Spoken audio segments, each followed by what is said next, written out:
Positano stands on the side of a steep hill and is a very picturesque place. In winter its 2 or 3 modest hotels are crowded with painters, male and female, but if you come there in summer, you will have it to yourself. The hotel is clean and cool and there is a terrace where you can sit at night and look at the sea. Down on the quay there is a little tavern where you can have macaroni, ham and fresh caught fish, and drink cold wine. One August, tiring of Capri where I had been staying, I made up my mind to spend a few days at Positano, so I hired a fishing boat and rowed over. I arrived at Positano in the evening. I strolled up the hill, my 2 bags following me on the heads of 2 sturdy Italian women, to the hotel.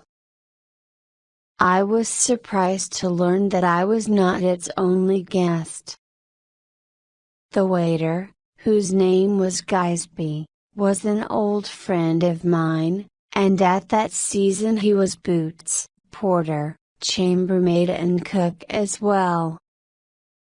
He told me that an American señor had been staying there for 3 months. Is he a painter or a writer or something? I asked.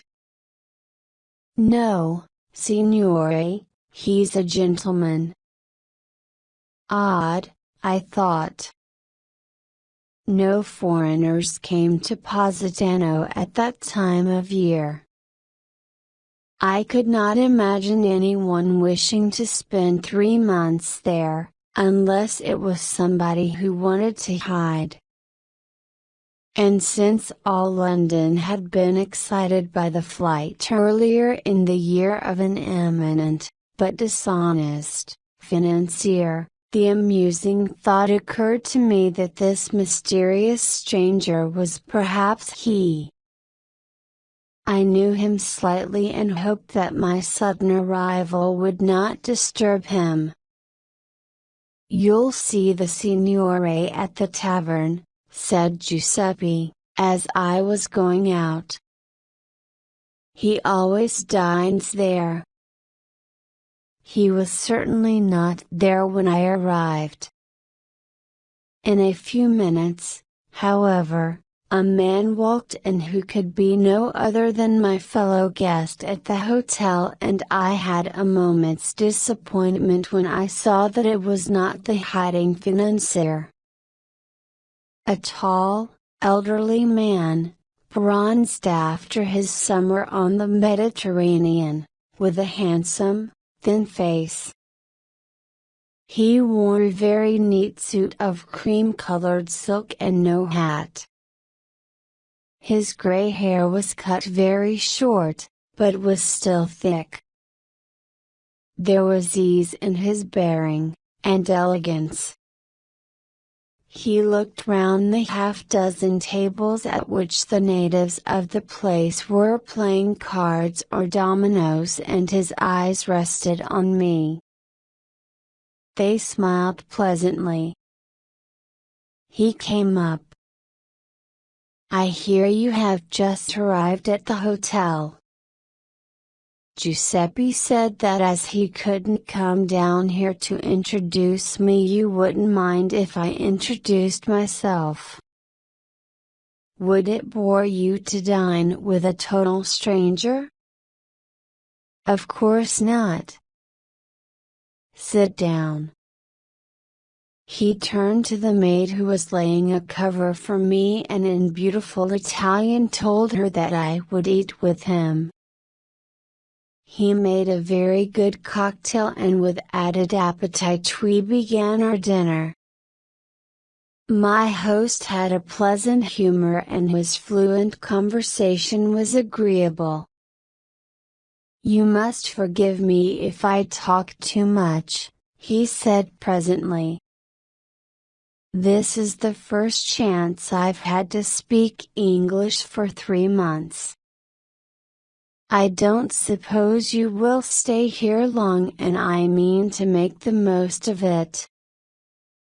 3 months is a long time to stay at Positano. I've hired a boat and I bathe and fish. I read a great deal.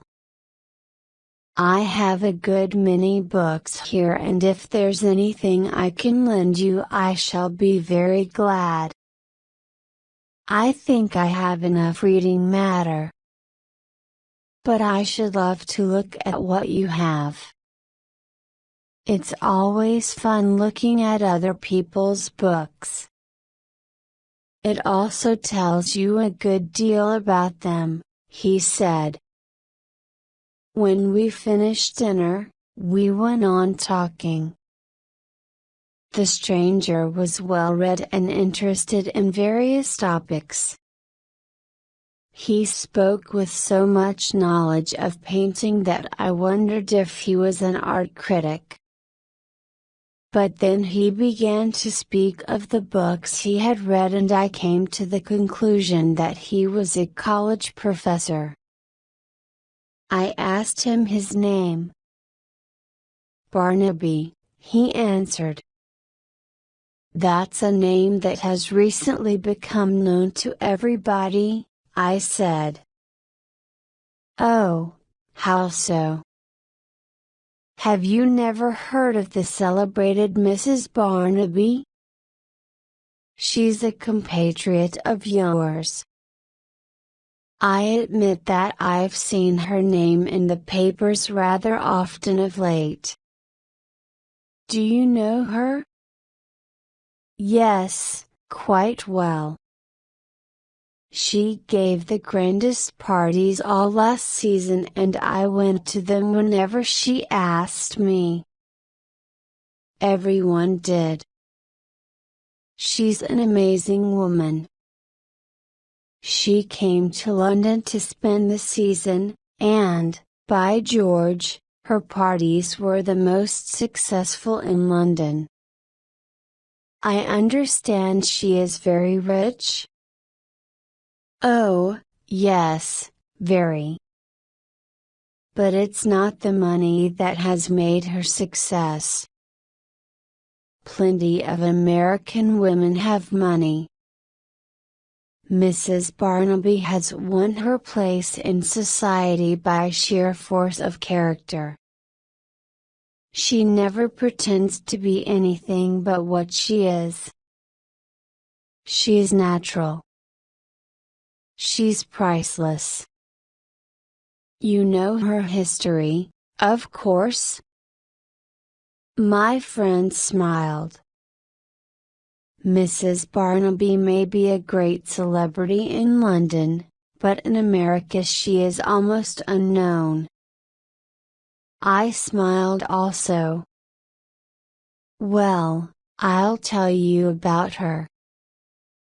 Her husband appears to be a very rough diamond. He's a great strong fellow, she says, who could fell a steer with his fist. He's known in Arizona as One Bullet Mike. Good gracious. Why? Well, years ago in the old days he killed 2 men with a single shot. She says that even now he shoots better than any man west of the Rockies.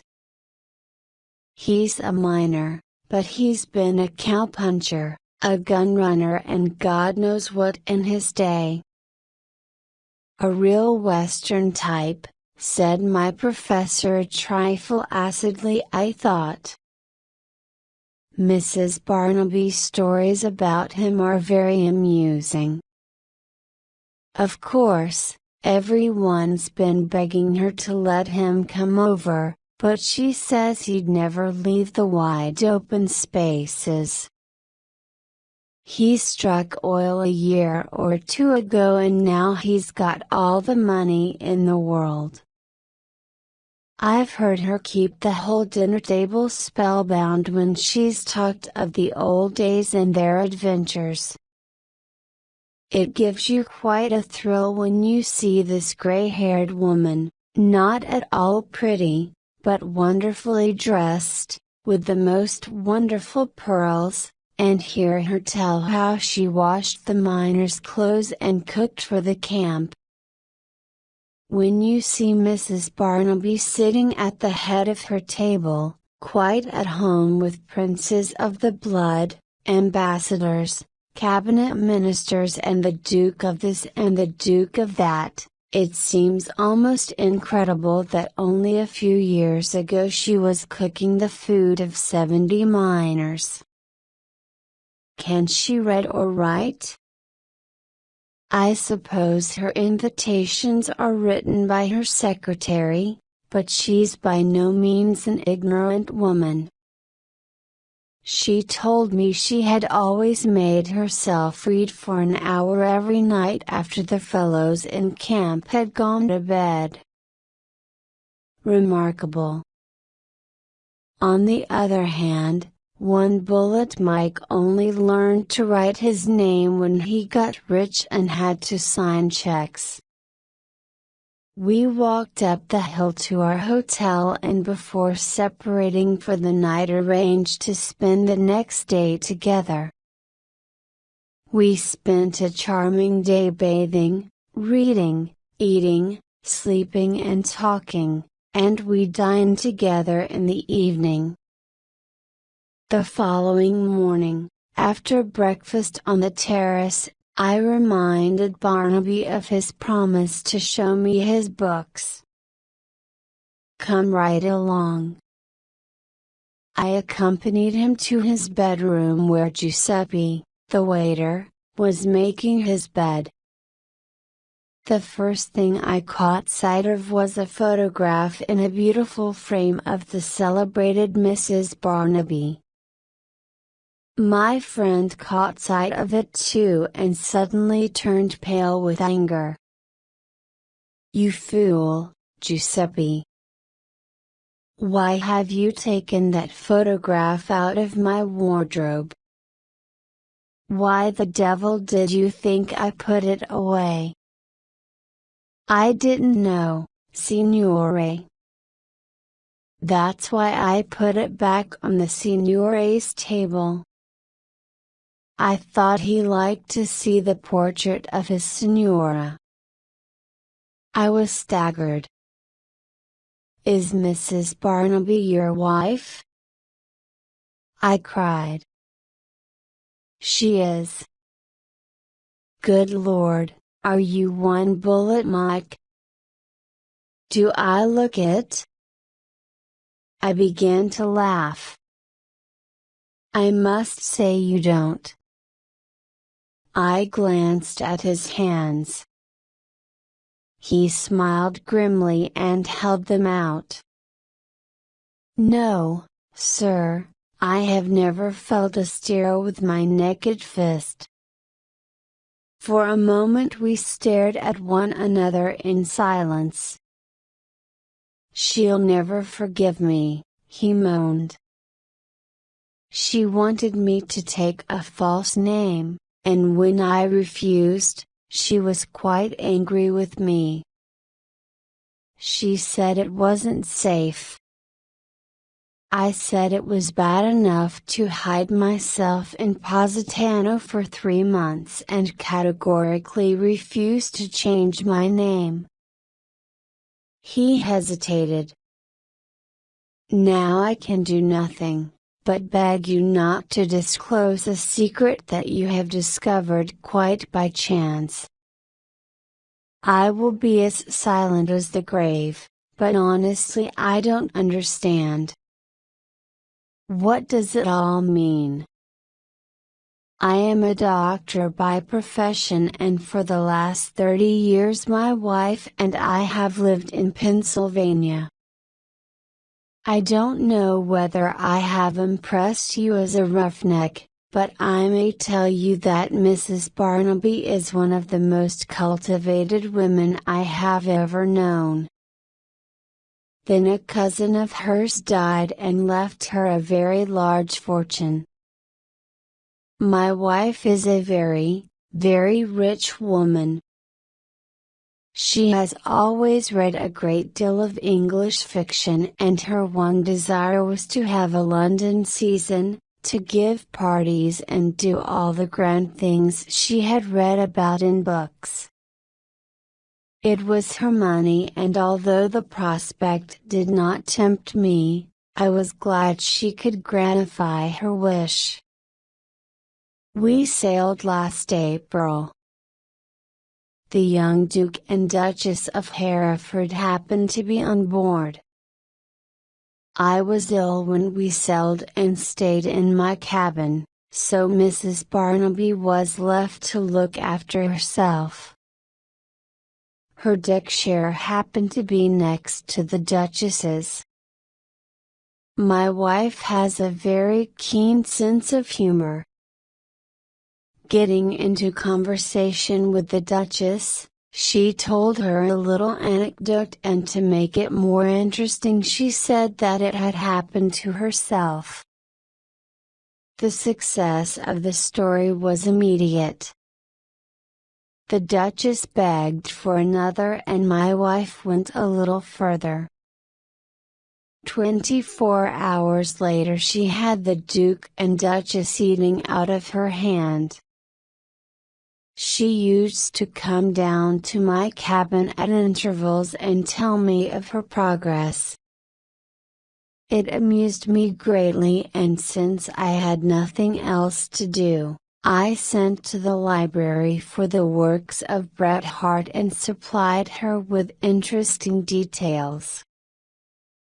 I slapped my forehead. We said she was as good as Bret Harte. I cried. I had a grand time thinking of the disappointment of my wife's friends when at the end of the voyage I appeared and we told them the truth. But I did not know my wife. The day before we reached Southampton, Mrs. Barnaby told me that the Herefords were arranging parties for her. The Duchess was crazy to introduce her to all sorts of wonderful people.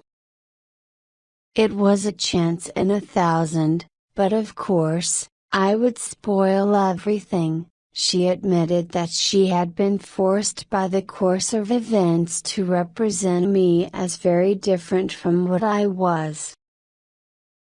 I did not know that she had already transformed me into one bullet Mike, but I had a suspicion that she had forgotten to mention that I was on board.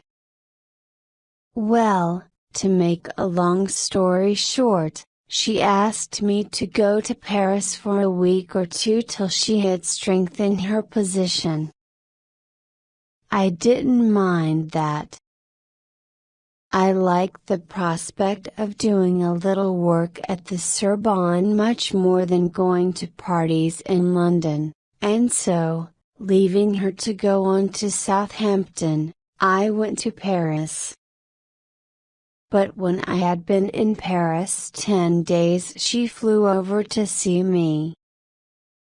She told me that her success had exceeded her wildest dreams. It was 10 times more wonderful than any of the novels, but my appearance would ruin it all.